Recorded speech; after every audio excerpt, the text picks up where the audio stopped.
Hey everybody, this is James, Marco, Nabil, and Mikey. And this is the Movie Pause podcast number 185. Today we have a special marathon episode of the Terrifier films. It's spooky. And if you guys can tell from our audio quality, we are actually here recording in person. So. We're live from Waterfront Comics. No, we're at my girlfriend's house. In Some California. might say the Waterfront Comics of Pinot. Yeah.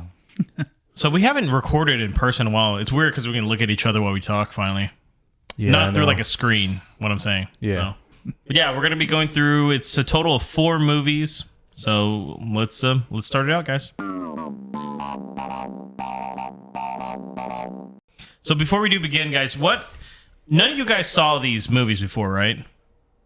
No. Not a single one. So this is all brand new, so there's no history with it all at all. So I've heard of the movies, but I've never seen them. They've gained some popularity in the last 2 years, I'd say. Especially after the release of Terrifier 2. So Do you have familiarity with the movies? yeah, I've seen them all before. I watched them when Terrifier 2 came out back in 22, about 2 years ago, I watched them all. So it's been about 2 years. I remember that. But yeah, I did watch them. What were your guys' expectations, though, leading into it? Were you guys looking forward to it? Were you 50-50? I mean, I'll admit saying that I wasn't looking forward to it. As we go through the review, you'll see my changing opinion on it. But Okay. yeah, wasn't so sure about getting into this marathon. Okay. I was looking forward to it.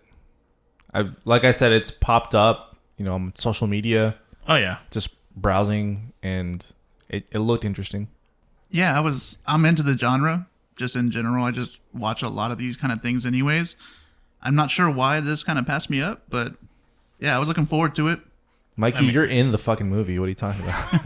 I mean, it's got a shoestring budget. I'm not shocked. Especially the earlier ones. I don't really feel like these gained popularity until the second one came out.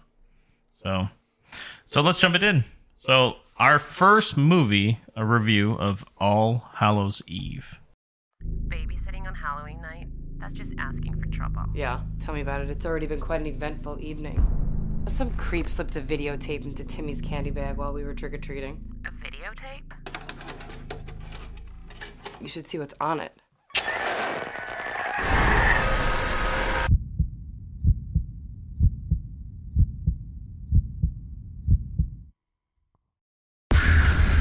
what are you doing? I'm turning it off. It's too violent for the two of you.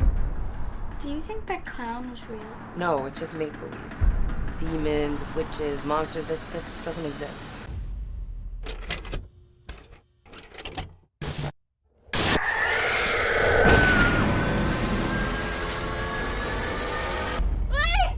The killer's out here! He's following me! Who's following you? He's a man. He's in a clown costume. So this is released in 2013, October 29th on DVD. This is direct to DVD. And the description is, while babysitting 2 children on Halloween, a babysitter finds a VHS tape in one of their candy bags. The tape contains 3 horror stories linked by a killer clown. As the night progresses, strange things happen in the house. So, first off, I would say we're probably going to spoil at least all of them, except maybe Terrifier 3, I guess. I mean, there's really not a lot to spoil in some of these. It's a slasher, right? I don't think this is one of those things where it's too much out of the ordinary, I guess. Like no way, what the fuck, Really, just the kills are the only thing we can spoil. Yeah. But I mean, even that, we can be kind of vague. We won't go as too into it. I mean, unless we let you know, hey, we're going to spoil this a bit. But that's probably wouldn't be until 3, realistically. So, all the movies, by the way, are directed and written by Damien Leone. This movie, not a lot of people in this movie, by the way, truthfully. So it's Katie McGuire, Sarah, and then Art the Clown in this one is played by Mike Giannelli. He's played by a different actor in the subsequent film. So, let's start with you. Nabil, actually, start with you. What did you think about this film overall? What worked for it? What didn't work for you? I think it was, it reminded me of the film that we used to watch, VHS. Remember those? Where they had the Oh, vignettes? I mean, not in the same maybe quality. a little bit. Yeah. I mean, Well, that's a found no, footage like, movie. But in like those vignettes, I didn't realize that's what we were getting into with this all Hallows. Like it's like this is an anthology really, yeah. kind of movie. Yeah. Just short films inside each one. And Art the Clown isn't prevalent as much in here, but there's some creepy bits. The actual A story with the babysitter was kind of intriguing, but it kind of just goes nowhere. So I thought it was fine. It's low budget, so Okay. What about you, Marco? It reminded me a lot of that movie Creepshow because it was kind of like a horror anthology, and of course it's linked by different things. The Creepshow movie was linked by a comic, and this is linked more by Art the Clown. But that's kind of the vibe I was getting, especially with the low budget and the I guess the shitty practical effects that we got. Yeah. So and also the acting too. Like the acting especially reminded me of that because it was terrible. I mean, I think the acting in Creepshow's leagues better than this movie. Yeah. To tell the truth. So, okay. Mikey? Yeah, this one was just okay. And like the others were saying, the acting is really bad. Most of the film is kind of a mess, especially certain scenes, certain segments of the footage they're looking at. But I did like the overall vibe that it tries to get out of it. I liked some of the ideas they had of why this movie was made. Do you think it's just that they didn't have the budget to do it? I feel like that's going to be a big portion of it. Because this was made. I don't. There's no direct budget on this one specifically, but I think it was made for like $20,000 or less, something like that. This is practically like a student film. It feels like it. Yeah. But I like the cheap ending, porno, though. maybe. The last 20, 30 minutes, it was decent. Yeah. I liked what they did there at the end. We'll get into that too. I think this movie's terrible, quite frankly. yeah. It is. It is shot really like cheaply. It has that vibe to it where like I can't get into it because it looks so shitty. Like it really takes me out of it because it looks like we could have literally shot this. You film. said something spot on earlier, which is that it felt like a student film. Yeah. But it felt like a high school student film. Yeah. No, this is like a college student film. Trust me on that. He's seen a few of these. Yeah, I've been to a few film festivals where I'm like, oh no, not good. But it still follows a plot. I think the wraparound, like Nabil said, is okay.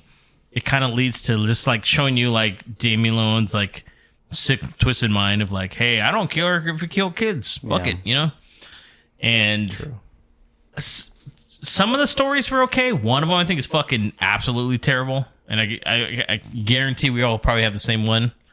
But let's get into that. So the first story probably features Art the Clown. I mean, kind of a bit, right? It's really where he captures some chick waiting at a train station, and she wakes up, and it turns into like a nightmare where all these other girls have been kidnapped, and they're like, there's some fucking monster or some shit. And Milan's like, okay. It was fucking weird. It seemed. I will say this much. I like the fact that it gives you kind of like a nightmare vibe, like. It's one of those weird movies, or like if you have a weird nightmare, it almost follows through like that, of like how random it gets, and it doesn't really make a lot of sense, but you're scared.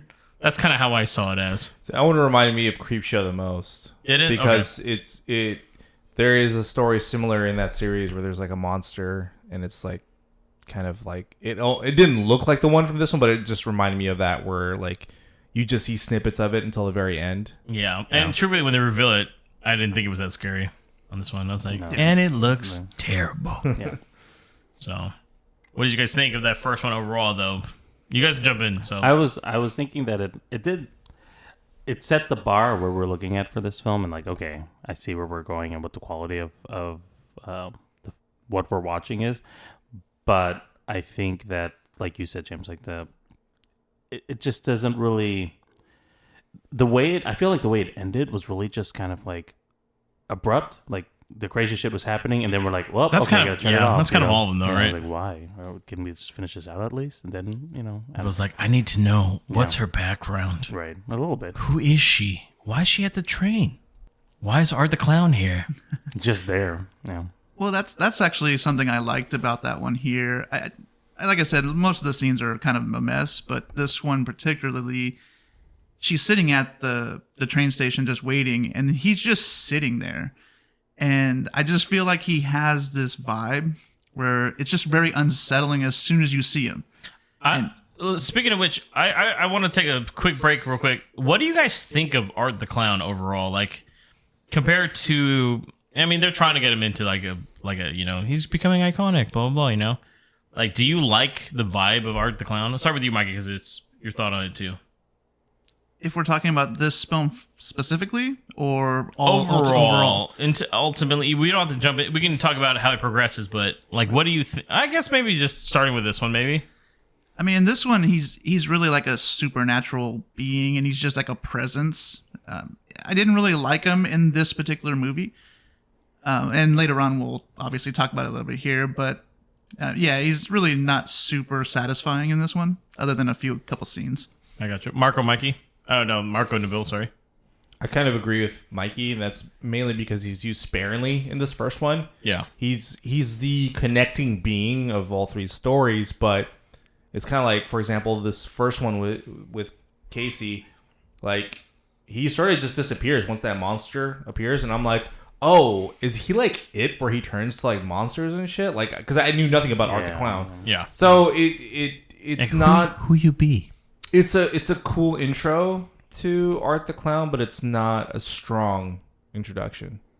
Okay. Yeah. He does have a really unique aesthetic, which I like a lot. I like the look of him, the black and white. And I also, even as we go through the other films too, I like the vibe of Art. He's funny, and he's kind of the highlight in all these films anyways. And I think, like you said, Marco, like in the films the shorts that we did see in these, he was the thing that kind of, though he's anchoring it, I kind of enjoyed it when he did show on screen. I don't like his character, obviously hasn't been fleshed out at this point, but he was kind of the better thing of each time he showed up. I was like, okay, we'll see something crazy. And yeah, it's what you're waiting for in these three stories. You're like, all right, where's Art the Clown? Yeah. He's really the only interesting part about all three of the films. 100%. Or the little three segments, whatever you want to call them. Yeah, I mean, second one, kind of, yeah. I mean, a little bit in the second Speaking of one. what, second one, it's an alien story for some fucking reason. Stupid. It's The where guy a girl wearing a moves in a cardboard new box? house in the middle of the country. She hears a loud bang. She finds out there's an alien, and that's really it. It's like, I know they were trying to, I read on the background, they were trying to do like some puppetry or something like this, but they didn't have the budget to do it. So it ended up just being a guy in a costume, and I think it looks fucking terrible. Yeah, It does. It does look bad. Yeah, really bad. It's not, I don't think it was scary at all. There is a somewhat connection to Art the Clown because she was painting him, right? Or No, she's like selling the house, I think. and the And painting was already in it. Is that what it was? Yeah. So, but once again, never explained. It's easily the weakest. I think it's too dark the whole time, by the way. It's really dark. Yeah. But I think they Intentionally, did that on though. purpose, Yeah, right? That's intentional for sure. That's a budgetary thing to hide the, like, hey, we don't want to show the zippers on this fucking zip early, right? Exactly. It's also just not interesting at all. It's boring. It is. Truthfully. It goes on really long, too. Yeah. I think it's the longest one, up to 3. Yeah. Is it? And then at least the I thought amount of the third stuff one was the happens. longest.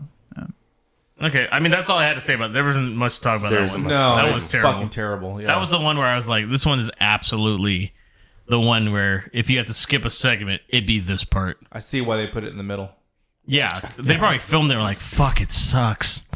well, I was reading a lot of reviews or like just people talking about the first film after Yeah. I watched it, and they really liked the movie. A lot of people liked it, but even the people that like loved this movie hated this That segment? Yeah, I can see that.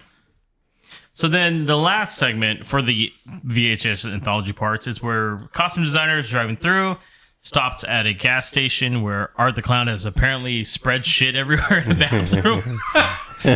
Called a Mikey special. Yeah, he pulled a upper decker × 3, and basically she's like she gets hunted down by Art the Clown. So For unfortunate circumstance, really. Wrong place, wrong time. Kind of yeah, she just kind of came across it and like, I'm just here to get gas. What are you doing? This story feels like it should have been the whole movie. This was Like, the strongest one for me, too. Yeah, Hands down. It epitomizes Art the Clown, and I think this one really starts the lore of him because it's more akin to his character and who he is in the remaining series. I could see that. It has, yeah. Actually, I would say out of comparing it to the previous or the future movies that we know about, it definitely leads to like similar things, especially in the next movie, I think. Right. So, I once again though, I didn't think it was particularly scary though. It was just gross. It was gory. It's I would say gross and gory, and even though he looks weird, I didn't get creeped out by him in this one. I don't know about you guys. I think what's creepy is like what Nabil was saying, his vibe, and the fact that he has this persona where he's actually technically more like a mime than a clown, really, because he doesn't talk. All he does is like do mannerisms, and his creepy silent laugh, like when he's pointing and laughing because he did something fucked up. Sometimes I don't like that though. I don't lie. I almost wish he talked. I actually think it adds more that he's not talking. It makes him. I do too. Yeah, I didn't like it at first either, James. I think it kind of grows on me. Well, it's been not for me. Like you can have a person that doesn't talk. Mike Myers doesn't talk, but he's menacing looking as fuck. And he's just he does stuff where he's like just standing in the background and it's like holy shit, you know. Yeah. But then Art the Clown does stuff where I think I don't know. I'm very mixed on Art the Clown still. He has a very demented, sick sense of humor. Like anything where anyone's in pain or suffering, he finds hilarious. Like that is his entertainment. Yeah. Like I think that is like the creep factor of it is that it's hilarious, but also fucked up at the same time. 'Cause it's like, all right, he's acting kind of goofy, but he's also laughing at someone. Yeah, look, like, he's honking a horn. He's honking a horn. Yeah. Well, that's what I'm missing from this one, actually, is like the other ones, he's like very violent forward. Like he's chasing people down.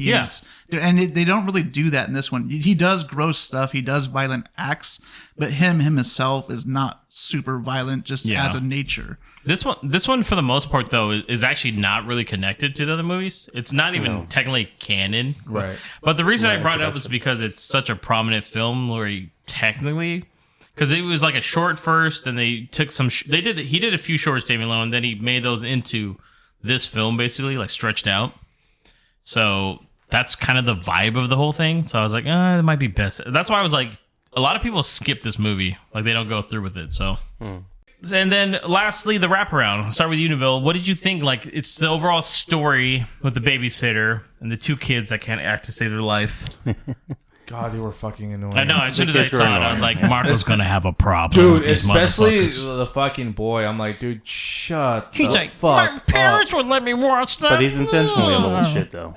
And I was like, you're a bad babysitter. You let these kids fucking run over you. Terrible. And she's like, okay, we'll watch it. And if something intense happens, so we're turning it off. It's like, you watched the whole fucking thing. She was right with the kids. She's like, I think they're okay. I think that's supposed to be part of like it's entrancing you to watch the rest, right? Because it's like a mysterious tape. By the way, who the fuck had a VHS player in 2013? That's what I was like. It's like, how old is this movie? And I saw the year. I was like, no. They still made hybrids like the DVD and the VHS. That wasn't a hybrid. That was just a VHS player. That was straight up a VHS player. I know a couple people who were like very into like retro shit that would. Oh no, I know you knew someone that specifically only watched SD. I mean, I ain't gonna lie, I still have a VHS player at my house, and it's plugged into a TV, ready to go.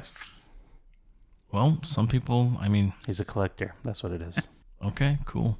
Well, I guess we know somebody would be able to watch it if they got it. I guess if they give it to me, I'm like, throw that shit away. Come over to Mikey's house. The clown's at the window. He's like, damn it. Yeah. Although there's no real connection with this one and the remaining series, there is one small connection. It's Katie McGuire, who she's not everyone to him. I think she's personal friends with Damien Leone. That's why. Right. Yeah, but she's the one. She's the one connecting one that goes from this one to. But she's a different character. She's a different character. Oh yeah, totally. But I would just say that's. Yeah, she's the interviewer in the next movie. Yeah. Because he had to throw a bone. Yeah. He's like, thanks for the It's like more like a redeeming factor because the acting is a little bit better than. I mean, she had like one scene, but yeah. In the next film, but basically, kind of, it bookends it technically. So, let's just get into the ratings, guys. What did you guys rate this one? Would you recommend it? And let me know a favorite or worst part. I know it's a loaded sandwich, but Nabil, go ahead. So I gave this 1.5 stars. Okay. So I wasn't a big fan of it at all. The only redeeming thing was Art the Clown. I did enjoy the scenes when he did actually show up. And I'd say you could probably just fast forward and go to that third short. That was the strongest one, and even the best actor. It's not a long movie, No, by the way. No. Hour That's 15, I think. the sad part. Yeah. Yeah, we don't like a 10-minute sick. We're like, what is this bullshit? I do like the kind of the chase scene thing though in the car though. That was kind of well shot for a student film. I thought that was. Oh yeah, it's the same scene from Urban Legend. Yeah. I mean, that's what it is. It's exactly what it is. It really is, if you think about it. But it was the more entertaining part of it. Not horror, like you guys said. It wasn't as scary, but it was entertaining. Yeah. Marco, what about you? I agree with everything Nabil said. I give it 1.5 stars. And yeah, I'd say really just watch the third story if you really are going to watch it. I mean, if you're a completionist and you're really curious, yeah, watch the whole thing if you want to torture yourself like that. I think that's the scariest part of Some the people movie. really like this movie, though. Yeah. Like, Yeah. Well, I can see it. It has its graceful aspects, and the cheesiness does add a little bit of like that cult classic vibe to it. And if you're trying to see where Damien Leone started, I guess, really, and then Yeah. how he progressed. Yeah. So, Yeah, art really is the memorable part of this movie. What about you, Mikey? I also gave this 1.5 stars. God damn. Echoing everything that you guys just said. I do think the ending is decent for me, at least. He breaks that fourth wall a little bit. Yeah. He it starts coming into real life kind of stuff. I actually liked the way they presented that part. So Yeah, the ring. Yeah. Basically, yeah. The ring. Yeah, I mean that's what it was. He ripped off a lot of. He's got a lot of influences, you can tell, like The Grudge a little bit. I'm like, okay, I see where we're going with this. Yeah, I give it 1.5 as well. So all four of us, 1.5 stars. I Seal would of say, disapproval. truthfully, you can skip this thing unless, like Marco said, you're a completionist. And for me, the best part is probably Art the Clown. But even then, like, we have much better iterations of him down the line in his own solo film. So Right. that's why I would say I would just skip this. So. I do feel if you do want to watch this one, watch the other ones first and then come back. Then you might just hate it even more, though. No, yeah, Yeah. But I feel like this is a different vibe of art. So it skews what you think of the other films. Like, you expect the other ones to be this way, and they're not. I disagree. I disagree, I too. feel you watch this one first, not just because it's terrible, but because I feel like that videotape and him breaking the fourth wall is what releases art into the following series. That's how I interpret it. It doesn't. It's completely different. Yeah, Damien Leone says no connection. Plus, not to mention, David Howard Thornton's the guy that takes over It's a different guy now. afterwards. And I True. think he does a much better Art the Clown. That's the Art the Clown you guys are talking about with those Right. impressions. I'm like, that's the other guy, another this dude. Yeah, that's true. Doesn't that suck if you lost out and then now you watch these, you're like, fuck. Because they've That could have been gotten me. pretty successful, and he's like, that could have been me. Yeah. I was the iconic Art the Clown. He's just there sitting naked with a little hat on his head. He's like, this is me. He has a horn. He's just honking it. It's just hella slow though. All right, let's jump into Terrifier. What if that guy did this to your car? What guy? The clown? Do you really think someone slashed my tires? Well, he knows this is your car. He saw us getting into it earlier.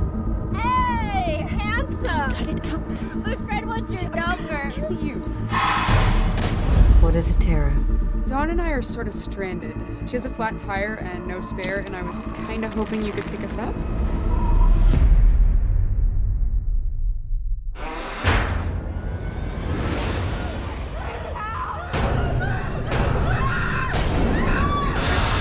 Now is just to remain calm and stay on the line with me until the police arrive.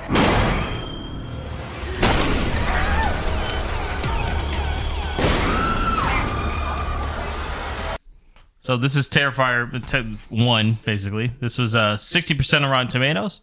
A maniac named Art the Clown terrorizes two friends on Halloween and everyone who gets in the way.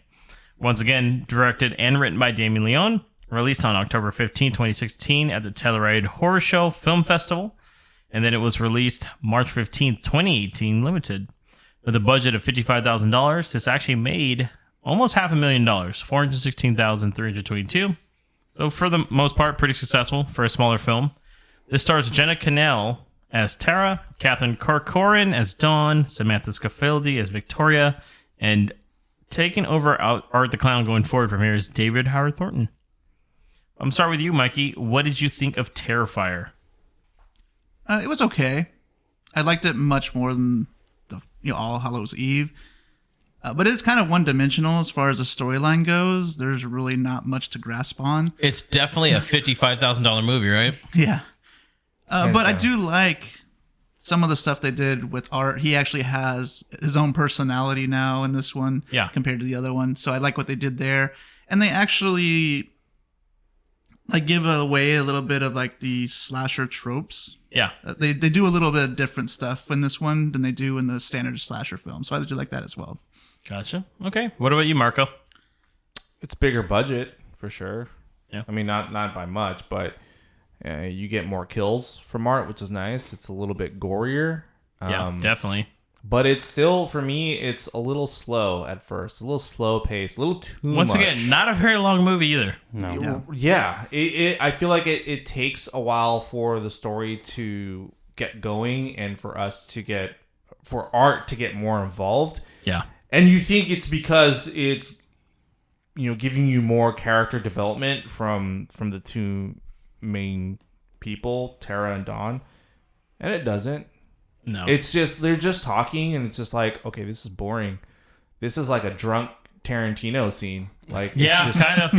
A lot of it is. Yeah. There's some really drawn out scenes where I think even editing it out would have helped out. I don't know if he kept it in there because he needed to make the movie longer or somehow in a cheap fashion, and that's really the cheapest way to do it. But I mean, it's like, he's like, these are my friends. Yeah. make it creepy at least. Welcome to SAG. And Art really starts off kind of annoying at first in this, rather than creepy. Yeah. He's just he's just there, and he's trying to creep them out by acting like he's asking one of them to marry them or whatever. But it's not scary. It's not really creepy. It's just annoying. Yeah, I can see that. Yeah. What about you, Nimble?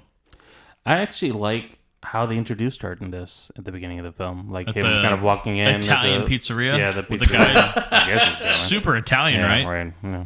Hey, what are you doing here? I was like, but I like how he's with his trash bag. That's kind of the whole setup is right there, and he's talking to his two girls, and I like how they're just toying with him a little bit and trying to get the picture and whatever. The one friend, the one friend.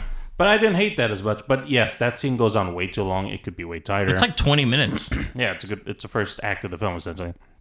Yeah, Don's like, I'm gonna take a photo with him. But I also one of the things I did enjoy, even though acting is not the strongest, obviously the camera the work fucking and directing is not atrocious in this movie. Shots but once again, I think they just picked college kids and it's just a better student film. He's at graduate level now. He's working on it. This is his thesis one. He's like, I'm just doing it to prove that I can make a movie. Yeah. All right. So he's getting better. He's working on it. But the kills, I like that there were more people being killed here. He's got the two guys in the pizzeria. He's got pretty horrific stuff and everything, and it's pretty. I actually thought that was.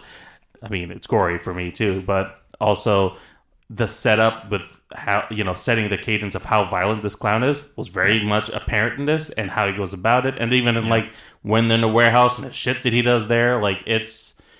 Okay, we get it. We know what you're doing over here. And he lingers on those scenes for quite some time. You could say it's for the gore, but I think it's like Marco was saying, padding also for time. Let's just keep this going. The flip of the switch, like you were saying, where he just goes super violent. Yeah, all of it a gets sudden. intense. Just, Suddenly. yeah. Why do I think he took a shit in this bathroom too? He had to clean it. Right? I'm just me. Was he? Yeah, didn't they talk about cleaning it? Yeah, the guy left a mess. I think he's shit in there. Maybe he was trying to do a thing with that and then realized, he's like, let's throw away the spit for there's a fucking upper decker again. What is up with the shit? Did they follow Jimmy one day for a week and just be like, this is going to be part of Art the Clown's thing? He's like, it's disgusting. I still got friends. Yeah. But so there was some definitely, it's an improvement on what we were seeing over here, but still very much student film. Not, they used that $55,000 budget very well, though. I mean, they probably had people bring their own food. There was no catering at this fucking thing. We're buying Taco Bell today, everybody. Value menu it is, boys. So, yeah, It is a step above. I agree with you guys, but I still do not like this movie. It's fucking terrible. Yeah. So it's very like, and I get it. They don't have money to do a lot of scenes. It's basically the restaurant scene and that warehouse, and that's it. And That's really the movie. A little bit, yeah. Right. And the brief street scene with the car. That's it. Yeah, but they could have shot that outside the fucking place. I don't know. Yeah, right, Like the pizzeria, then warehouse down the street. They're like, and we'll use the street that connects to it because we have a permit for that, right? So, and the acting takes me out of it so bad. There's scenes where I think Dawn gets kidnapped, or somebody's like, she looks over and it's Art the Clown in the car, and she screams, and it's like I was like, is that the first take? Because it's terrible, dude. Probably was. The whole movie Because the budget. Yeah. Probably, yeah. They only did one They take shot of every digital scene. too, by the way. But they're like, we don't have time. I only got 3 SD cards. Like the most is like the second take, and that's it. It's like, just redo this one. Just even that, I was like, oh my god. Or the friendly exterminator guy. Yeah. And he was like, I'm here to kill mice or something. You don't friendly. want to see what's in there. And then he winks at the camera. Or the rambling homeless person. Like, I don't know what her story the was. random one. She's like, that's my baby. Playing. I'm like, that could have been cut out entirely. That goes nowhere. Yeah. That was just because they want to kill someone else. That's why I say there's a lot more kills, and I'm like, okay, I like that part. And then there's just like when Dawn gets killed, she's like, I'm gonna show her naked because we're edgy, right? That's really all it was. There was no same purpose. with the homeless chick when he killed her. Was like, was that necessary? Yeah, but she goes back for a doll. She's like, I'm crazy. Yeah. So I guess it was all. I mean, to a point, I guess it kind of showed like this is like a really demented being or person, Art the Clown. And it shows that she was trying to see, like, she even poses the question. Are you good? Is there any good left in you? And I'm like, he answers that question. His teeth are black. Yeah, he's pure fucking evil. Yeah, get out of there. Was anybody, I'm going to say I was shocked by it, was anybody surprised by the fact that he just straight up pulls out a gun and shoots somebody? I was like, oh, okay, never saw this in a horror film. No, Didn't know guns existed here. Dude, I was like, Art's packing? Yeah, just straight up shot her. Glock to the face? It's almost like he likes to toy with people, but when he starts to see they're getting an edge on him, he's like finish it. He said, advantage, Art. Yeah. What did you guys think of David Howard Thorne then as his portrayal of Art? Was it? Did you feel that it was different from the previous actor? It was definitely more like fleshed out as Played a by character. Mike Giannelli, brother. Yeah, I enjoyed what I saw with it. And again, best part of the film was Art in this film as well. Like, and maybe because he doesn't have to talk, maybe that helps. He doesn't need no that acting dialogue job. for him, No man. dialogue. No dialogue for Art. Just got a mime, good facial expressions. You know, it was working for me. Well, yeah, and then they really did like exaggerate the facial expressions, and they started using Mark a lot was more of the saying, mime it's like stuff. a mime, Right, yeah. yeah. He's very much overusing, like, when he's happy, you know he's happy. The knee slapper and the pointing and laughing. Right. Yeah. It just works.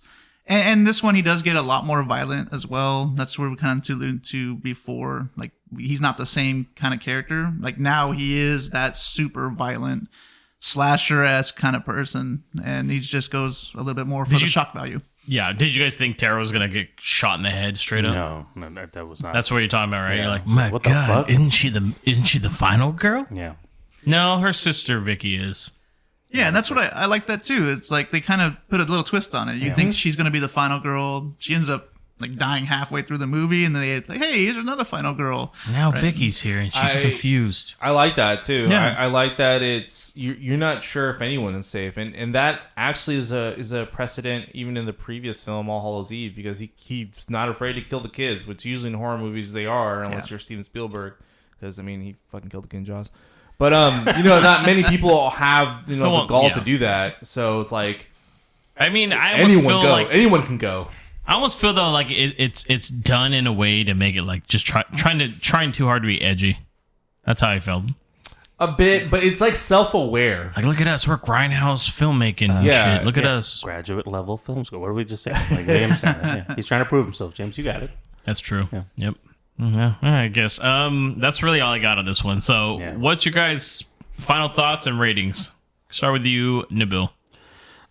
I gave this film a 2-star, and I will say one of the highlights of the film, which was unique, was was it a hacksaw or something where it goes and slices the girl right down the middle, and you're just seeing that thing. I That was is like, the goriest, that is gruesome, fucking gory as hell. But it was like very unique. Like I'd never seen anything on camera. I was like, okay, he's trying something different here. You know, I couldn't barely watch it. I feel like a lot of the budget went into that kill. Yeah, I was like, that was okay. I see what he's doing, and I didn't hate that. I was like, at least he's trying to do something different. He's like, if we're gonna have one thing they're known for, it's got to be one crazy fucking kill. Yeah, and I was like, okay, this is what we're saying. So I'll give him that. Like he's trying to do something. I can see that. Okay. Marco, what about you? I give this one 2.5 stars. I did enjoy it. It was a breath of fresh air compared to All Hallows Eve. It's not, a great film, but I think the cheesiness and the shitty acting for this one gives it that bit of charm. And the fact that art is this luring, creeping factor in the movie adds to it and makes it better. The reason I laugh is because Nabil is the squeamish one of all of us, and for him I saw it during Terrifier 3 a few times. I was like, for him to say okay, that's his favorite, or that scene stuck out for him. It's just makeup. I liked the fact that he was eating the chick's face at the end, and that the twist is that she's the person at the beginning giving the interview. Mm-hmm. That really stuck out for me, and that actually made me bump my rate just a half star more. They technically Tarantino it. They don't tell you, they're like, actually, this is the past, and it leads to how this got to here. Yeah. Although I can never get over how that chick's face looks like. It's hard. Yeah. Dude, it's fucking creepy. What about you, Mikey? I also gave this one 2.5. I like that it doesn't hold back. You kind of see a little bit more of Art now and how he's going to be. He's more violent. There's pretty good gore in this one overall, and the fact that no one was safe. Even the final girl got dismembered and crazy with everything else. Like everybody died. Even the person at the end was pretty jacked up. So I like what they had for that part. Yeah, very French. Yeah, I gave it a 2. Even though it's a step above All Hallows Eve, but I absolutely hate this fucking movie. There's my spoiler. I don't actually like the Terrifier franchise, just to let you guys know. That's why even when I set it up, I said, good luck. There's a reason I haven't talked about it in 2 years. But hey, you know what? Boys. It might be growing on me a bit. Who knows? But let's get on to Terrifier 2 now. So, did you figure out what you're dressing up as tomorrow? He wants to dress up as a real guy who murdered 9 people last year. Oh, you're not doing that? It's just a costume.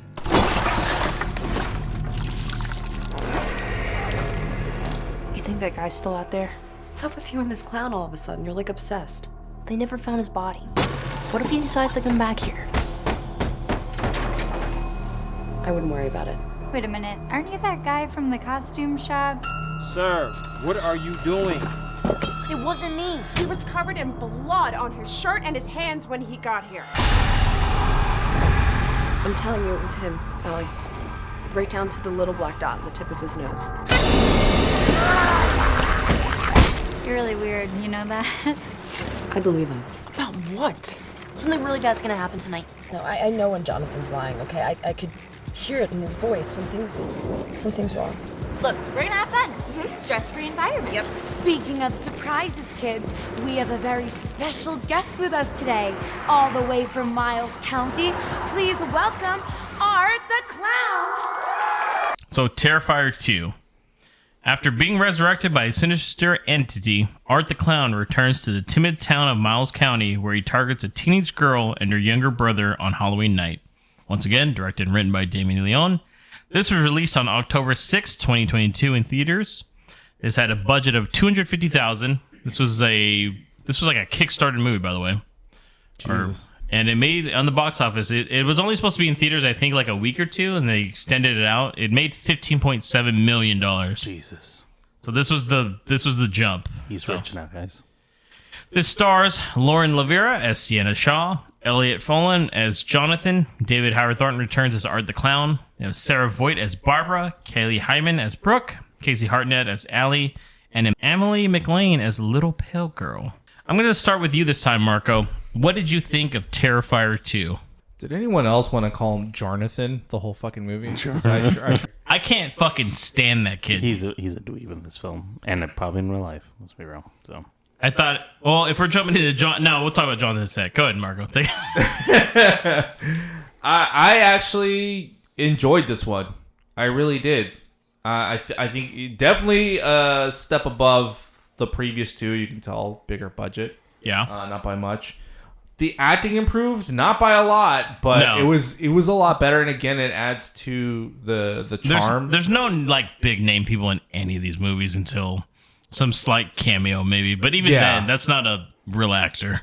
Yeah, and Bill's like, I don't know. He's done some films. He's on TV, guys. It definitely it ups the lore in Art the Clown. There's no real background on this guy or what he is or who he is.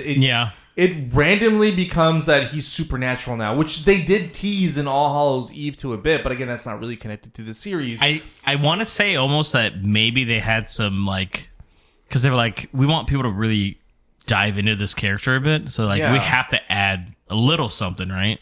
Because every big killer, Freddy, Michael, Jason, Chucky, they all have a background at least that you're like, oh, I know where he came from somewhat, right? Motivation. We don't know. Art the Clown was just like, is he a guy? I mean, you see him in a laundromat and you're probably like, oh, he's like a dude. Right? He's just fucking naked there, and then, you know, all of a sudden he starts seeing like Ghost Girl and shit. I'm like, what the fuck is going on? Which is like is it like an entity or something?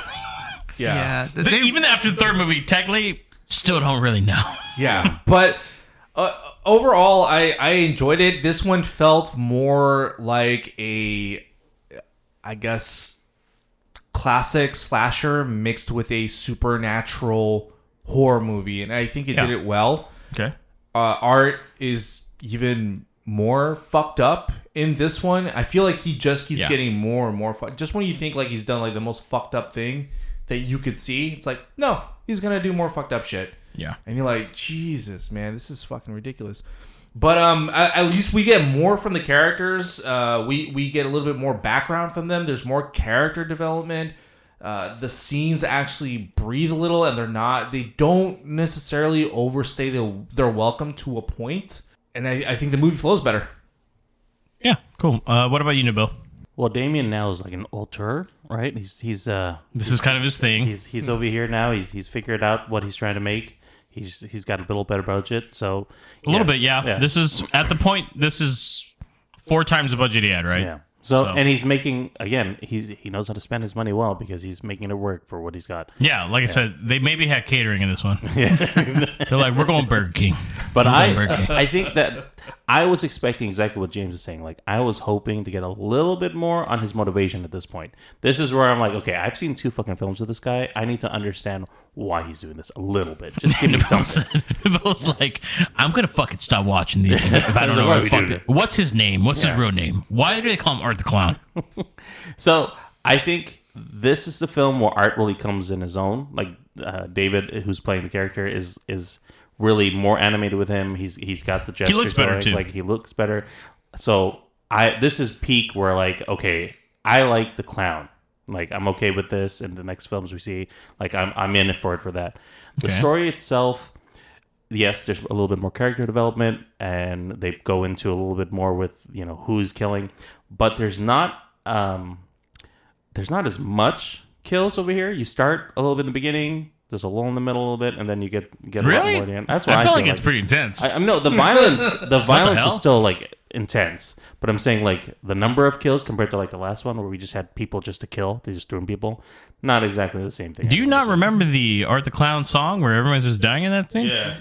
Well, yeah, I feel like there is less death in this one, but it's a lot more like personalized. Yeah. I don't know if that makes sense, but that's like, kind of what I'm intimate, getting at. Right? Yes, yeah. So, yeah. Okay. So that's kind of he kills like the 2 friends pretty fucking viciously, man. Yeah. That's. I feel like Nabil, it's it's less spread out and it's saved more towards like the climax of the film. Yeah. That's what I'm saying though. Like it's not peppered throughout the film. It's not a graduate film anymore. It's actually indie film now. Yeah, there you go. There you go. Right? Yeah, there you go. See, we sell the layers. That's why we went like college-y, graduate, indie now. Also, just to add to the mom character, she's like okay at the beginning, and then she's just fucking like hates her kids, but then she loves the kids. Like I don't understand what your relationship is. She's a heart of gold. She's like, where are you guys? Mom, I love you. Swearing at him, cursing him out. She's like, you been drinking? Yeah. She's like, Mom, I love you. She's like, I love you too. What's going on here? She's a 90s parent that never like progressed with the passing of time. Working from home too, because this was shot during COVID. Well, what about you, Mikey? I kind of echo what these guys are saying for the most part. I do like that they introduced some of the story, but I feel like they packed a lot in there. It is some of the 2.5 hours long, by the way. Yeah, so some of the story kind of just doesn't make sense. We talked about the entity. I still don't know what to think about the little girl. No one does, Mikey. Right? So there's that. I feel like there's a whole backstory, which I'm sure we're going to get into with the Sienna and Jonathan. But yeah, they try to do a lot. And it does work for the most part. At least we have a story and some kind of lore that's kind of being built up. But to me, they didn't pull off everything they needed to have a very solid story. Kills were, as I was just mentioning, they're very intimate in this one. Mm-hmm. And if you're okay with gore, it works out pretty well in my opinion. So I like that. Yeah, I think most people come into these for the kills, right? Yeah.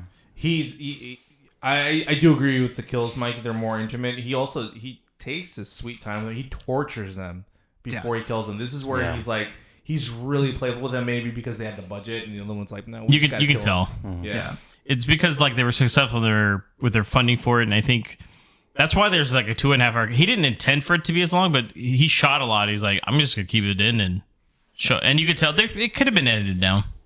Yeah. Easily. Yeah. 30 minutes could have been cut from this movie. He's probably doing most of the editing himself, so I think so. Yeah. Truthfully, yeah. This one's not bad. This one's decent.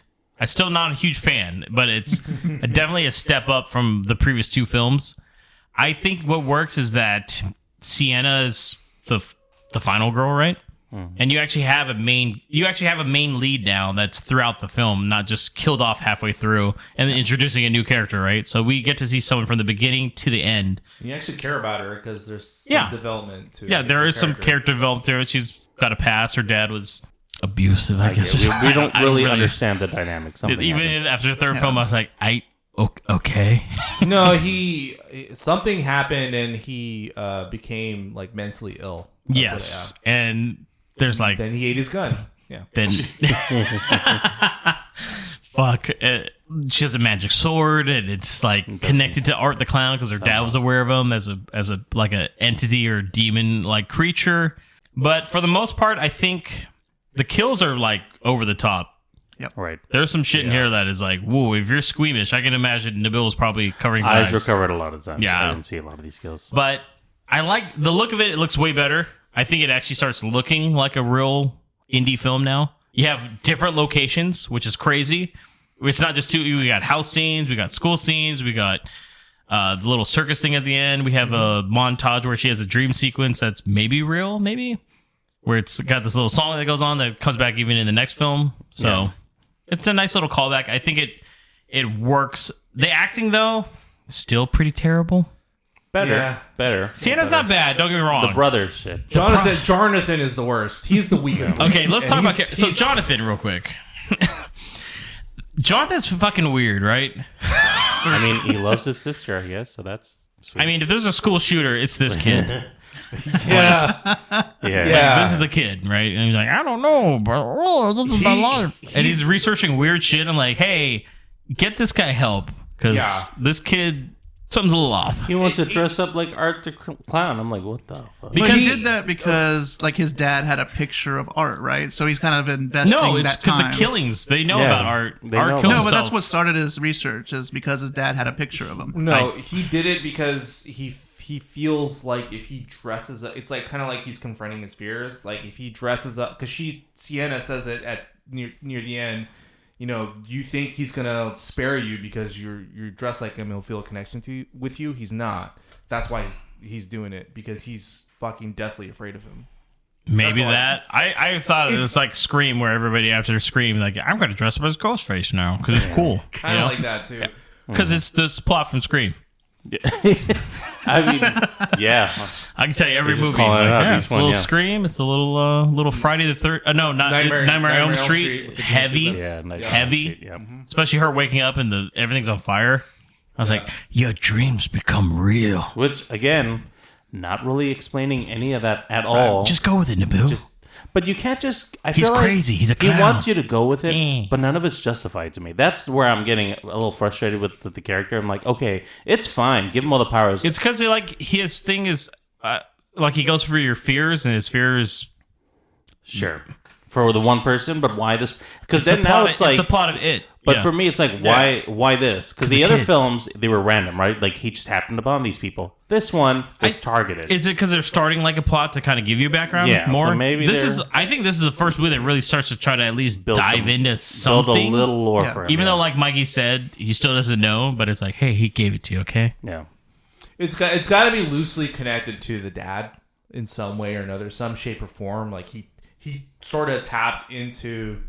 Which I think he always knew he was going to make another movie, probably. So maybe he's like, you'll find out in the sequel. It's like what happens in the middle of the Jason movies, where he's You can't even say that though. They've changed that so many times. Oh yeah. But now maybe his mom wasn't. I don't know. Counselors? Question mark. Because Jason comes back too, but after the sixth movie, you're like, now he's immortal.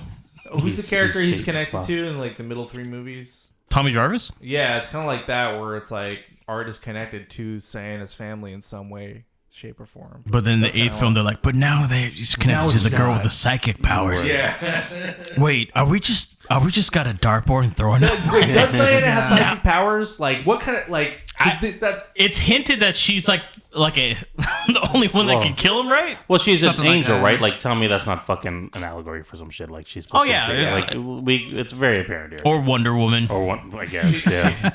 She dies, and the Wonder Woman movies were doing pretty good during this time period. Also, she's supposed to be 16 and going to. She's 26, by the way. Yeah, I was in real life. I don't think any parent would let you go out like that. But yeah, her powers just come out of nowhere. I mean, you kind of just have... It's one of those movies, guys, where you just go with it, right? Yeah. Yeah, I mean... But I get what Nabil's saying, though. It's like, you can only go with it for so long. And they do try in this movie to have something for you to grasp onto. It's like it's almost too late. Like, we've seen 3 movies now, and we're just now getting stuff. And the stuff we're seeing... doesn't make a lot of sense. I think it's because they have the budget finally to do it, though. Well, yeah, but a lot of the stuff they're doing just doesn't make sense at all. Like they don't explain enough for you to actually grasp onto anything. I would buy in. I would buy into this a little bit more if he just was like, because the dad died and apparently has a connection to Art or something, that she read up on his materials and just saw something that he maybe read something, and then it led him to go mad. And like, okay, true. So he's got something here supernatural that's gonna give me just a little bit. Nothing. He doesn't see through to the lore that he's building. I got one on that, Nabil. I was thinking that it would, since her dad lost his mind, that Art was the essence of that madness, and the little girl represented the next movie. Santa. Right. Definitely. So I was like, oh, okay, I guess that kind of makes sense. Now we're kind of seeing where he's come from. He's like a demented version of like her dad. But 2.5 hour film. You can give me a little bit. Yeah. You're like, this is the length of fucking one of the Lord of the Rings films. Right. There's a lot more lore in that, right?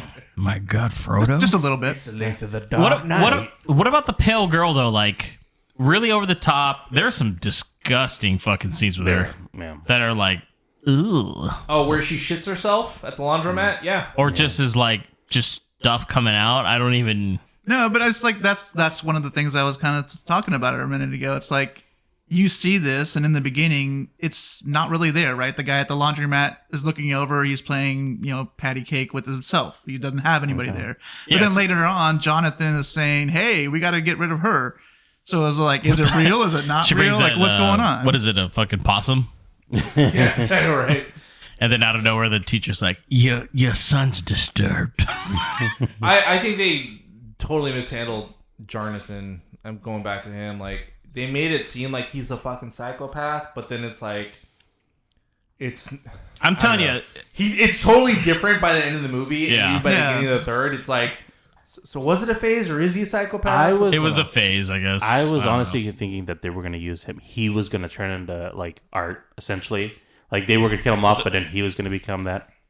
I was going to sneeze. Sorry. Is where I thought was going to go with. And like, it's just basically he's an evil demon that is inhabiting things, which we kind of get that in the next film kind of thing. But yeah, and that's where I thought it was going to go with that. Yeah, without knowing that. Seeing this as its own film. Yeah.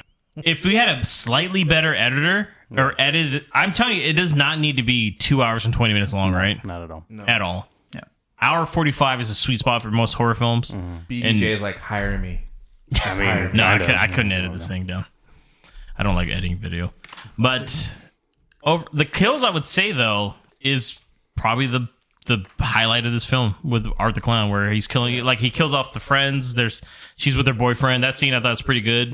Yeah. The ending almost gets a little Marvel-y in a way. Like, I have to kill him with a sword of doom or some shit, you know, like. Just randomly. Yeah, the Marvel films were doing really good at this time, so.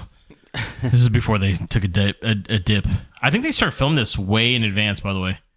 This was it probably was delayed. This took a while to come out. I think it was filmed in 2019. Yeah. And then into 2020. And then all this crap happened. Like, here we go. So, let's get into ratings. Mikey, start with you. What did you rate Terrifier 2? I gave this one 3 stars. I think it's the best one by far that we've seen so far out of the films there. And there's enough story to kind of keep me going by. The kills, like you were just mentioning, are crazy good.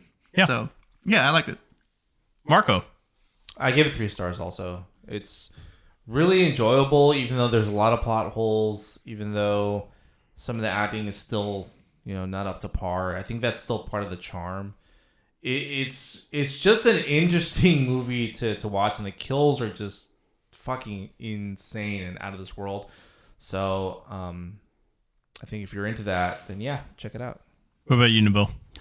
I gave this 2.5 stars. It's a step up from the last one for sure, just a little bit. And there's just he's just not quite there. He's almost got it, I think, but he's still not quite there. Okay, I gave this one 3 actually. I thought it's for most parts enjoyable film. If you're into slasher films, like I said, I still don't think it's great. But I think compared to the other previous 2, this is easily, like Mikey said, out of the ones that we've seen so far, this is arguably probably the best one out of those 3 films. Definitely. But like Nabil said, though, it's just missing something still a little bit. And I think it's the runtime goes a little bit too long. Acting's a little still pretty shitty. Not saying that a lot of horror films are acted well, but there are some really well acted horror films. But it's kind of the norm, I guess, for what we're seeing so far. So, All right, Terrifier 3. You survived the most famous serial killer since Jack the Ripper. The 5-year anniversary is coming up. I think a lot of people would really like to hear from you after all this time. Want to know what it's like to be in the presence of that kind of evil. What goes through your brain when he's close enough to you. You feel his breath.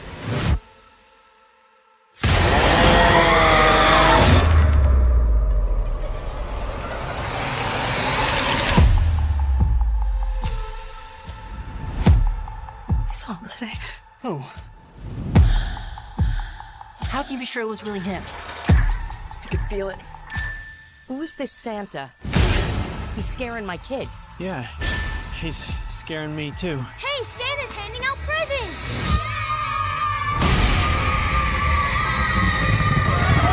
Sitting at a 78% on Rotten Tomatoes, Art the Clown is set to unleash chaos on the unsuspecting residents of Miles County as they peacefully drift off to sleep on Christmas Eve. Like the other movies, directed and written by Damien Leone, this was released just this last week on October 11th, 2024 in theaters, and highest budget by far with $2 million. This, Lauren Lavera returns as Sienna Shaw, Elliot Fulham returns as Jonathan, David Howard Thornton is Art the Clown, and then we have Samantha Scafidi as Victoria Hayes, returning from the first film, and she was actually theoretically in the second film too. Margaret Ann Florence is Jess. Bryce Johnson is Greg. And Antonelli Rose is Sienna Johnson's cousin, Gabby. I'm going to start with you, Nabil. What did you think of Terrifier 3? I don't know if it was because of the audience I was with, the company with the movie pass. Oh, yeah, by the way, we did all see this, we saw this all together. Yeah. Yeah. But I enjoyed this film way better. Like this, I know people, we had a good crowd too, I think. Yeah, it was a good crowd. I enjoyed art. I liked the Christmas theme that was going on. I wasn't sure about it at first. I'm like, I don't know if this is going to be something. You're like holiday themed. Yeah. What? You're like, it's spooky season, ain't Christmas. There were some funny parts that they leaned in with the Christmas thing. I thought it was great. The kills were intense. I definitely wasn't seeing all of them. They got very gory. I looked over a few times and I would tell Mikey, look in the bill. That's the $2 million right there, guys. He really spent the money on that. But and it's actually better acted. Still not the best acted, but better acted. No, I agree. Yeah. I agree. So I thoroughly enjoyed. There's a lot of I will say memorable kills over here, and they did spend more on the background of the characters. Like I enjoyed that. He actually is trying to flesh out more of this lore. We got a little bit more nuggets, but still not enough on Art the Clown. So yes. What about you, Mikey? Yeah, I echo what Nabil just was mentioning. I think they do flesh out a little bit more of the background of not really Art, but I guess it's all kind of one lore. And I did like the kills. And they really kind of amp up the funny in this one, too, which is kind of weird to say for a slasher/horror movie. He's a clown, Mikey. Make you laugh. But they had some really, memorable scenes, in my opinion. There's a couple, just scenes of just crazy stuff that happens, but it's very rememberable. I just like the way they kind of... The word is memorable, Mikey. Rememberable. No, memorable. No, rememberable. There's no re. What about you, Marco?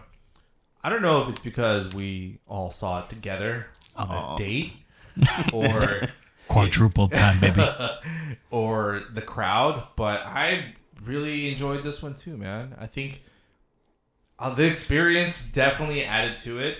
First one we've all seen in theaters, and the fact maybe it's a better theater experience. Yeah, that might be it. Yeah, too. Well, you get the interactions, right? Like the other people around you are like, oh, or the person who forgot to turn off the fucking phone. T-Mobile phone. Yeah, dude, every fucking 2 minutes, every 10 minutes, I was like, still getting those notifications, huh? didn't even bother, didn't even try to turn it off. But I think that adds to the charm of the experience. And the bill was fucking in town, dude. Yeah. There's a lot of people leaving the theater too, so that was fun. Were there? Yeah. There was a few, yeah. I didn't see anyone. Mostly because Mikey was to my left. I couldn't see shit past him. I kept looking. I was like, and that's a wall. Never mind. Not sure what's going on. There could be a shooting in this theater, and I'd still be sitting there like, people are dead. Or the T-Mobile thing would have distracted you. Echoing what these guys said, I agree. I think that the characters are more fleshed out. I think that Damien Leone improved his writing a little bit in this. We recognize the events from the previous movie with what Sienna went through and everything. I think it's good that he brought that into this and didn't totally ignore it. Art the Clown, Vicious is all fuck. Yeah. There's one truly memorable scene that someone in this table, spoiled, but that's okay. Oh my god, it's in every preview. Did not see it at all. It's literally in every preview. Ruined the movie. Ruined the movie. Yeah, trust me, I heard your comment. Oh, bigger than film. I'm like, well, people told me. I don't fucking know. I'm like, I looked over and I was like, beginning of the movie, It still worked out for I'm me, just though. giving him shit. No, it's fine. There's no way in your sick mind you imagine that's what's going to entirely happen. Because I was like, that's pretty the intense. point. I didn't want to know what was going to happen. Oh, my God. No, it was still quite memorable and enjoyable. Well, not enjoyable. It was just fucking intense. I was like, enjoyable. I was like, Marco needs help. I went back and watched it again. Sent a text to the guys. He's using it again, boys. Enjoyable it's turning him on. The fact that it was just very well filmed. It was fucking intense. Better, but the budget definitely shows. The acting definitely improved in this one. I felt like the actors were more comfortable with the characters. He might have finally used people that weren't his fucking friends. I don't think that they used the first or second take in this. They actually were able to hone in on the scenes and the lines that they were speaking. It was Chipotle catering this time. Yeah. Like, even the new characters, I'm like, oh, wow, they're actually, damn, they got some skills. Cool. I noticed that too, yeah. Yeah. It was enjoyable compared to... It was about... Once again, I still don't think it's great. That's just me, though. Like I said, I still think it's still missing a little bit of something. Because, like Mikey said, even after all this, I still am pretty much in the dark. Like, okay, I'm trying to kind of piece things, especially how it ends. I'm like, that was weird. Yeah. So I think it helps that Sienna's back as the main character again. I think it's good that he used somebody, and it's a continuation story, very much like classic horror films, like Halloween, where we have Jamie coming back for several sequels, and certain like we talked about Tommy Jarvis for a few of the Friday the 13th, not all of them, but it helps with that. I think the kills are super over the top. It's insane, some of these kills, and I can see why. Especially the first 10 minutes. That's the one where everyone's like, oh, people walked out because certain things happen. And it looks better, hands down. Yeah. I agree with you guys on that. It looks a lot better. The acting, though, it is slightly better, but I wouldn't say it's anything like Hereditary style, where like these people could win Oscars. It's not that type of film, though. Most slashers don't have like super good acting. I feel like most of them are still pretty subpar, in my opinion. Sometimes I would say the Scream films do really good with acting. Yeah. So the new It movies also, but they also have a lot bigger budget. So we're talking about $100 million plus films at this point. Yeah, this goes from like indie to like he has filmed a bunch of music videos and finally got the chance to do the horror film. This guy became McG, basically. Yeah, we're going to get Spike Jones. We're going to give you a Terminator film now. How about that? That's what happened here. Yeah. But I have to appreciate that he stuck to his guns, like we talked about previously. There was other studios that were going to pick this up, but he wanted to create a control still. I still think down the line he's going to do a big budget film. Definitely. I have a feeling, like, 'cause even though he's working on Terrifier 4, I think someone's going to offer him enough, because money talks, right? He's going to be like, I guess I'll become a multi-millionaire. I can see by some of the kills in this movie why he didn't go to a big studio. They'd make him cut at least two fucking scenes. Worried about an NC-17 rating or something. Yeah. I think is this rated R or unrated too? I think it's rated R. It's rated R, I think. Is it? It's pretty intense. So. Also, Nabil mentioned before we started, like, this movie's already making a ton of money compared to like the budget. So yeah, it's definitely successful. At this time, the weekend that I saw this morning was at $18 million, and then on budget of $2 million. Yeah, it's already made money. Yeah. So, moving into it then, do you guys like how the plot continues off it? Like, jumping into that, what did you think of, now that we have more background, right? I guess is what I'm looking at. What did you guys think of that overall? Like, now we somewhat kind of learn more about the dad. And the spirit of the pale girl has gone into Vicky's body and is embodying them. Is that what happened? That's where I didn't get. I was like, there's something I definitely missed, and I wasn't sure how that happened. Dude, the whole time. Yeah, I just think she's so crazy. Why is she talking weird now? Yeah, that's her. That makes She's sense. inside her body, which now makes sense why there was like an ability to transient her body self to the other girl. I was like, oh, okay. Holy shit, Nabil! Really? Yeah, I was wondering how she just has this ability. Is that just a thing? Okay. Classic Nabil. But it's also weird. It is weird. It's still weird. Super fucking weird. Yeah. Well, it might stem from just not knowing why she's in the second film, right? Like, we don't really know her origin and that kind of stuff. And I think that kind of carries over to the third film, right? It's like, you just don't know where she came from. I guess they kind of hint at it. Yeah, I can see they don't hit it at all in the second film. Let's be real. No, I'm saying the third film they're hinting at like she's like a demonic presence. Yeah. Right. Yes. But I mean, like, the weird part is that it's almost in this movie. It's like it portrays it like they're in love, and I'm like, but if that's supposed to be the spirit of the little girl, that's pretty fucking disgusting. Yeah, it's just I think that was just like, I don't think she's actually really a little girl. I think it's just a spirit. She's just like a demonic presence. Like, she takes the form of whatever, right? Right. I guess that's how I was seeing it. Plus, Art the Clown's a disgusting person. He's not supposed to be like a good person. We already know this. He's pure evil, right? So it wouldn't matter if it's an octopus or a fucking dragon, right? Really. Well, I like it. It definitely, they don't tell it to you. He's kind of trying to show it to you, but like the scene where the sword is being forged in hell by a demon, by an angel, kind of thing, in control of the sword. Yeah, the Silent Hill. Yeah, Silent Hill thing. Yeah, I mean, again, reference into the super heavy. By the way, I was like. I saw that and I was like, someone knew the Silent Hill 2 remaster was coming out this week. He's like, trust me, it's going to do bonkers. And that's what I was looking at. I was like, okay, so he's some kind of demon from hell. Is essentially what that is such a random. Now think about it, like such a random shot. Just a random shot. Is probably You're like, is that the Uruk-hai from fucking Lord of the Rings? Dude, right? Hey, with the fucking swords. Meat's back on the menu, boys. For a $2 million budget, it was a good effect. I was like, I like this. It looked good. Just a good I won't lie. Yeah. We learned it's 5 years after the last movie, and Sienna was apparently she had to go. The events of the second film fucked her up. Yeah. Apparently, didn't fuck up Jonathan though. No, he's fine. No, he's okay.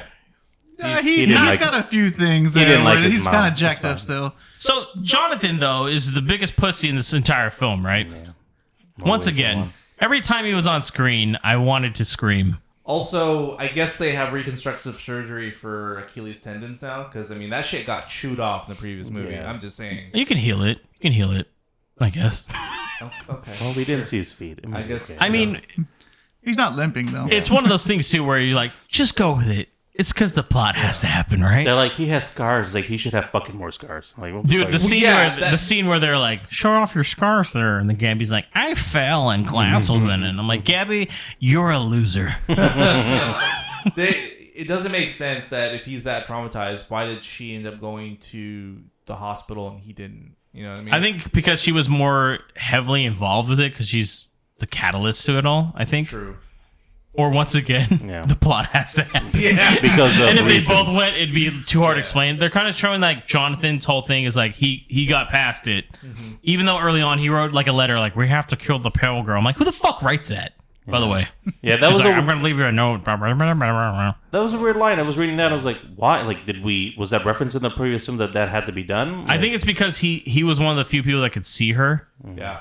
So I think that was the connection to it. Like, oh, that must be the source of the evil. But and he can't have that text on his phone. That's why. Worst acting moment, by the way. Worst acting moment for me is when she comes and confronts him with the letter. Do you remember this letter? And she fucking reads the whole thing, and I'm like, we didn't do that. What the fuck are you doing? I was like, I already read it in the previous scene. I was like, what are you doing? She's like, just in case you missed it because someone forgot to turn off their T-Mobile phone. No, it's because they were like, it's because we filmed this scene first, and then we went back and filmed another scene, and we're filming out of order. Fuck. Yeah. So, yeah. I mean, the college setting was cool, though. Yeah, that was fun. Let's talk about the two big death scenes. So if you want to skip about 5-6 minutes here. But like the first scene, I have a although pretty over the top, right? Just kids getting killed. Art just shows up. Did anyone else think it was random as fuck though? Yeah. Well, I was thinking it was the future. Just they did the same thing that they did in the first. I was telling Mikey that too. I was like, is that the family? Yeah. That we see, but no. It's just a random scene of where he in my went mind, it was like, this is where he went essentially before he goes to see Sienna and them. Yes, but after he becomes the way Sienna. I looked at it was like, was this the scene they shot to try to show to studios first? And like, this is the movie we're gonna make. Just keep it. Yeah. Just keep it. Let's and go. then we're like, fuck it. Once again, I think the movie's too long. 2 hours and 15 minutes. Yeah. Just take 20 minutes off. Yeah, and the thing is, like that first scene that doesn't connect to anything else in the film. You don't need it, right? I mean, the rest of the film is still pretty brutal glorious. art is. It almost feels like that should have been like the trailer or something, or like a prologue that was online, and then it's like watch the rest of the movie, right? Because this sounds stupid, but remember when Alien Covenant came out? Yeah. They had a only online scene of what James Franco scenes like leading up to the movie, but it was not in the movie. Mm-hmm. That's what I felt like this was. Yeah. Yeah, because they could have just opened the film with him at the hospital. The hospital. Yeah, they could have just continued, not like 5 years prior. Like, yeah. What? Because it looked like the same house that like his aunt and uncle lived in. It might have been. I think it was. Yeah, dude. That's why I think that's the only connection is like. But that's the confusion though, where I was like, "Is that the same house?" Was it like in his head that they looked different, but they actually? I thought it was going to be a reveal to be like, actually, that was the family. Yeah. Yeah. But it wasn't at all. Completely separate thing. Well, maybe Art knew. I didn't even think about it being the same house, but maybe Art knew that's where like the origin of the family was. So they went there because he thought the family would still be there. Oh, and he killed the family. Just happens to be a different family. So basically, the plot of Halloween. Yeah. The crazy part is he's already got the Santa Claus suit there.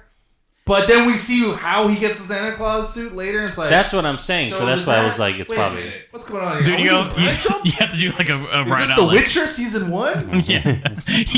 They don't even tell you. Like, wait, that was 7 years in the past? Yeah. Wow. I had no idea. Going off on the kills though, definitely one of the most fucked up ones was obviously the fucking Santa Claus one where it's the time bomb and then he just blows up all those fucking kids. That's why he didn't go to the studio. They would have immediately said you're cutting that fucking scene. I was laughing hysterically. I don't know if you guys got me. Painful but funny. I was laughing my ass off. I was like, please blow up. Please blow up. The kid opening the gift was so stupid. I was like, oh my god, dude. Are you fucking serious? Dude, he was like, what's this? Boom. And I was like, oh, fuck. Dude, it was it was unexpected, to be honest. It was like, okay. I mean, dude, he muffs out the brother in the beginning. Yeah. He just goes in and you just hear like flesh and axe. And I was like, nice. So, biggest scene though, like I said, spoiler wise we're here, but is that shower scene crazy, right? Once again, he was inspired by Psycho. Yeah, as you guys can tell. Yeah. And he said it too. He watches it twice a year, apparently, ever since he's a kid. And a little bit Texas Chainsaw Massacre there. A little bit, yeah. With literally the way he's revving up. And a very intense sex scene for what we're actually supposed to be getting out of this. I was like, this is, for nothing, there's a lot of like... That's the point. It's supposed to traumatize you like that. Like, yeah, but I was like, in the dorm though? Yeah, I was like, this is a lot. Anybody could walk in. No, they had a party, James. That's don't you know? the thrill of it, James. Yeah, they had a party. And when the most unbelievable part is where Santa's like, Jonathan's going to a party. No, he's not. No, he's not. No. Dude, but man, that scene with the chainsaw, like, good scene. Good scene. Hands down. Chops his fucking head. He fucking tears his fucking knee. When he takes a step and his leg just fucking breaks off. Oh, it was gross. I was like, I looked over and it was like this. Yeah. Covering his face. Scalps the fucking chick with the fucking chainsaw. She's wild. And she's like defending herself too. Yeah, that was funny. The boob was fucking funny. I looked at James. I was like, I know he'll appreciate it. I thought the scene leading up to it was funny too, where she's talking. She's like, I just want to know what it feels like, and then he's just like, oh yeah. There are some off-scene deaths too, quite a bit. So again, we'll go to the spoiler, but Sienna's brother Jonathan dies off screen. Well, the reveal of it is first you see the head, yeah, and you think it's the cousin first. Right. He's like, because Vicky can talk, which I think adds to that scene. Yes, it does. Because if not, they'd be like pointing. Yeah. And I knew it was Jonathan. Oh, I was happy as hell. I even told Mike, I said, I hope to God that's Jonathan. He said it like 40 times before it happened. Yeah, I said, if Jonathan dies here, I said, please. I said, but I feel like chef's kiss. we didn't get the chance to actually see the death, and I would have liked that. And you don't actually see the dad die. Yeah, I would have liked the uncle. Sorry, the uncle. Well, the dad, yeah, but... I think it was kind of like what Mikey said. It would have to be rated NC-17 if you included those deaths. I think they ran out of budget. I think the uncle was fine because they had him kind of splayed up there. I was like, okay, he sort of got to that thing. He laid it up a little too much on that one. Right. And he's taking the intestines down. And yeah. he's like, we got to see enough of everything else. Yeah. But the brother, considering he's such a big character in the last film and in this film, that was disappointing. You would have wanted to see. Yeah, because unless they somehow show you another, like, actually that wasn't the brother. They could do that. I mean, you don't technically know. That's what I was thinking. I was like, oh, they're guys. He didn't show up for filming, so we just assumed he didn't want to do it anymore. Yeah. They're like, he's crying in his trailer. What do we do? And they kind of do also use it as like it could be with Gabby, right? Yeah. So it's like they couldn't have that play if they showed you the death beforehand. So I get why they kind of hid it. So Gabby though is just really enthralled the whole time. She's the new character. She's going to her body. She is so obsessed with her. It's insane. Like it's like a sisterly thing. It's a big sister type thing. She looks up to her. No, it came off as a little too much to me. And it was like, even she's like, she doesn't like cereal. And then I was like, oh my God. Yeah. She's like, I read your whole diary. I'm like, and then I told Mikey, I was like, the Bible you fucking wrote? Like, did you have 7 fucking days? She's only been fucking there for a couple of days, yeah. Yeah, she's like, I skimmed through it. Who's the clown guy? What did you guys think about the flashback to the dad? I thought that was a good addition to the film to give you some more on that, the significance. But we still didn't get enough because it's just like, I got this character for you. Doesn't really explain much about the sword. Still, like in that scene, or why he's like holding on to dear God because he's having the image of art. Like, what does that all mean? Nothing. The whole thing was like, was he possessed by the entity or whatever? But did it just show up? Like, I don't understand why. They don't really explain it. It's like he knew kind of about it, and then like he warns her, like, Ron. It's because he knows he wants to make Terrifier 4. Especially with how the movie ends. Yeah, I'm just gonna give you something. Just a little taste. Just a little taste. Yeah, he's like, plot. Was that his breaking point though? It was, I think. Right. So it's kind of like they don't show you. Was he being abusive? Because they mention They keep leaning into that, but there's nothing that they've actually shown to say otherwise. After he went, I think, crazy. It probably got worse then. Yeah, so we'll see that in the next movie. It showed he started to get like handsy. Yeah, I was gonna say he gripped her a little hard. He had the BDJ grip right there, and I was like, he's grabbing me like that before. Maybe that's why like their mom was like. You know, had your dad wasn't a good guy. He just wasn't good to the mom. You think he was a good guy, right? Yeah. Maybe because he was already possessed and it was turning into that, and the only way out of it was killing himself. Yeah. That makes. Well, see, but once again, we had a. But we're just drawing conclusions. Yeah, we're piecing that together off of like snippets of dialogue, right? Yeah. I wouldn't be surprised if it's revealed that he had a drawing or the painting of Art the Clown, and that's what possessed him. From All Hallows Eve, the alien thing. Oh, good. Oh, he bought the picture. Ooh, so the next canon? No, probably not. Maybe. Are we fucking writing this next film for him? Is that I don't know. We're written by James Ring. We're on fucking Reddit right now with a fan page just fucking going through the whole background. Let's just build this. Someone's like, this podcast's pretty good actually to break it down. Even like there's a scene where like she gets a sword and it's off fucking camera. She just comes back like, I got it. Dirty hands, right? Yeah, she's like, what happened? She's like, I fell. I'm like, okay. Did you? Yeah. Fall in a ditch? Because we didn't see that scene because I guess it was buried back at the. She says she has to go back to Terrifier, by the way. Go get it. Yeah. Was that the name of the ride or some shit? Yeah. Oh, see, sorry that I didn't know. I was like, that's the name of the movie. I thought she was I'm gonna have to go back to Terrifier 3. What? What? Like, we must go back. There's to 3 of those. All right, let's end it here, guys. So, what's your overall rating of it? Would you recommend it? And tell me what was this? Well, I mean, I think we all have seen the stands out. But let's start with you, Mikey. What's your rating of Terrifier 3? I give it 3 stars. It's the same rating as the second one, but I do think this one is a little better. Yeah, like a 3.2.5. Yeah, 3.25. Okay. Marco, I give it 3.5. I think that, and that's really because of the experience of going to see it with you guys, and also because it was. I feel like the movie itself is meant to be seen in theaters. I think it feeds off that audience reaction, and I feel like Damien Leone almost made it for that. There's almost scenes that almost expect you to the movie to pause and let the audience have a reaction, a gasp or something. Oh my god! Either a gasp or a laugh when Jonathan's doing something fucked up. Yeah, or Jonathan dying. But overall, it flows better. It does go on a little bit too long, but I get it. Like this guy, he wants to throw everything in the kitchen sink. Yeah, it's pretty apparent that he loves the material that he's writing, and it's. I'm telling you, just one little editing, just a little more editing, maybe a little tighter, a little bit tighter. I think. Yeah. So the acting is better. It's not Academy Award winning quality, but it's still that much better. And the kills, man. Like, hey, Ron Howard's brother's in it. Okay. They got some cameos finally. I think. That's right. The whole Clint Howard is. Clint Howard's a big B movie guy, especially horror films. He was in the Ice Cream Man shit or the Dentist things or whatever. And he's in the scene with the Santa Claus. He's the other guy. At the bar? Yeah. Yep. Yeah. As soon as I saw him, I said, that's Clint Howard. So, what about you, Nabil? Yeah. I give this 3 stars. It's a better film. I think we're at the point over here where we're starting to actually have a significant storyline with what he's trying to do with his lore. He's still, like James said, though, there's still more that needs to be done, better editing.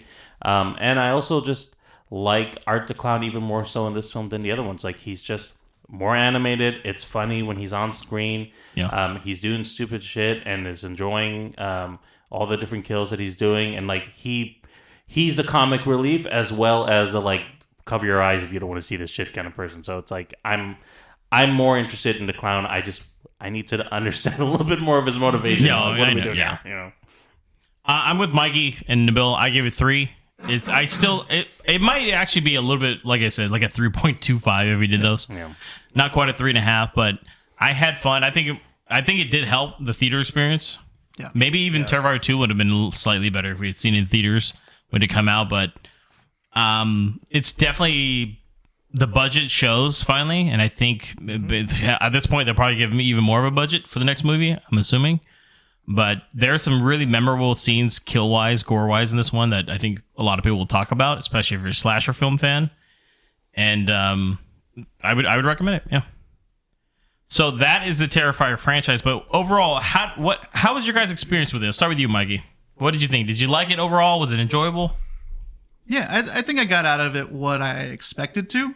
Okay. It's not my favorite slasher style movie, but it was good enough that I would probably watch these later on. So at least the last two, part 2 and 3, I would definitely watch again later on and kind of go through, maybe see if I missed something or anything like that. I probably didn't, but yeah. I was like, I enjoyed it. I don't think you missed anything, Mikey. Yeah. But he's like, what's her name again? What about you, Marco? It was interesting. I think it got progressively better as the movies went on, and Damien Leone. Leon? God, I can't say his name. Got more of a grasp of what he was trying to do with his character and got more of a budget. I agree with something James said at the beginning before we did this, which is don't watch these, don't marathon these. Give it a little breathing room. That made sense, right, guys? Yeah. And he is Did right. you guys gap them? I did, yeah. I had at least a day between each one, if not Because I'm 2. telling you, when I originally saw these, I saw All Hallows Eve, Terrifier and Terrifier 2 all back to back, and I was so fucking burned out by that. Like the next, like everyone was like, "Fuck." They're intense movies, and I think kind of like also what Mikey said. Probably something you'd watch, later down the line, but not something you'd watch like all the time. I think it's it's a little. I mean, unless you're really into the intense shit, like there are some people that really like if I don't see blood every 5 seconds, I'm not watching this. Yeah. But yeah, I agree. What about you, Nabil? Yeah, I mean, I didn't like the experience at all, but like not my kind of movie. But I assumed. Yeah, I will go back to saying that I would not mind seeing Art the Clown handled by another director. Have Damien Leone give some influence, and we can even keep some of the gore if that's true to the character. But I think we had a different writer on here and some better editing, like you said, James. We could probably have ourselves like another iconic horror thing that could be way more mainstream, and that might happen as he's getting more money on this stuff. So I will say though, as far as the films are concerned, this most recent one and the second one were the most enjoyable to me of them. And if you are going to try to watch them, I think those are really the only 2 you need to see. Yeah. Yeah, truthfully, you could just jump from the 2 to 3. Yeah. Overall, it was okay for me. I think, like you said, I think 2 and 3 are the highlights of them all. I don't quite think Art the Clown is quote unquote mainstream yet, even though it's making a lot of money. Don't get me wrong, but in my eyes, he is still like a B horror film kind of villain, like kind of some of those like off ones. Like I don't know. Well, I think the appeal is really just there really hasn't been something like this before. Yeah. So everybody's kind of just jumping into it, and they don't mind that it's lower budget. I disagree. I think there's a lot of B movie people that are somewhat similar to it. I think it's just that he encompasses so many previous slasher. There's a lot of inspiration, a lot of homage to things. Yeah, he embodies that, and for that, I think he is sort of like a cult classic icon, or at least it's leaning. For me, it's leaning. Yeah, it's leaning into it, especially with the success of it. Yeah. Speaking of which, Nabil probably know then. Obviously, not a fan. No. Of it, but Marco and Mikey, would you guys say that you become fans of this? Like or is it leaning toward that? Or yeah, I would definitely watch another film if they made a 4th one. I would. They are probably making go a 4th one, so like, so you are looking forward to Terrifier 4. Yeah, I'm looking forward to see where it progresses, especially since every movie's gotten better. Yeah, I can't wait till he's got bigger budgets, maybe better people to act in it. I think where he's taking it is a good outlook. The next one has Brad Pitt. You're like, what the fuck? That's a I jump. think so too. Echoing what Mikey said, I think that the shock factor of these movies, I think, are a drawing point, and of course, Art the Clown is, he's still memorable after watching these movies. So that draws interest, and I'd say I'm a fan. I'm not like a diehard fan, but yeah, I would watch these again, and when Terrifier 4 comes out, I'll watch it. Yeah, I mean, I'm kind of in the same boat. I wouldn't say I'm a fan, but I'm intrigued by it all, and I am. I don't think anybody else is going to handle it, though, Nabil. I think it's Damien Alone have to do these. It's his baby, but I would love to see what this movie looks like with a $50 million budget. Yeah, like how good could this look? Like good lighting, and nice. Tighter with $20 million, dude, would be cinematography would be cool. Tighter one time would be nicer too. Yeah, hour 45. Make it really intense. Make it not look like an indie film. But I know that's why a lot of people like it. And I'm not saying that's wrong, but I'm just the type where I would love to see what it looks like polished. Yeah, that's all. All right, with that, guys, that is the end of the podcast. We appreciate you all for tuning in. Marco, let them know how they can reach us. You can listen and follow us on your preferred podcast platform. We are everywhere. For a convenient link to all our social media channels, visit linktree/moviepalspod. That's linktr.ee/moviepalspod.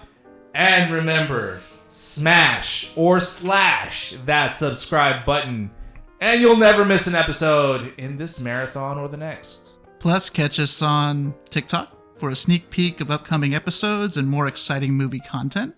Catch us at Movie Pals Pod. Make sure to tune in for our next episode, podcast episode number 186, where we will be returning back to the journey into Star Trek with a review of Star Trek VI, The Undiscovered Country, as well as a review of the latest and maybe last new Venom film, Venom: The Last Dance. Thank you, Nabil. Until next time, this is James, Marco, Nabil, and Mikey. Have a great one.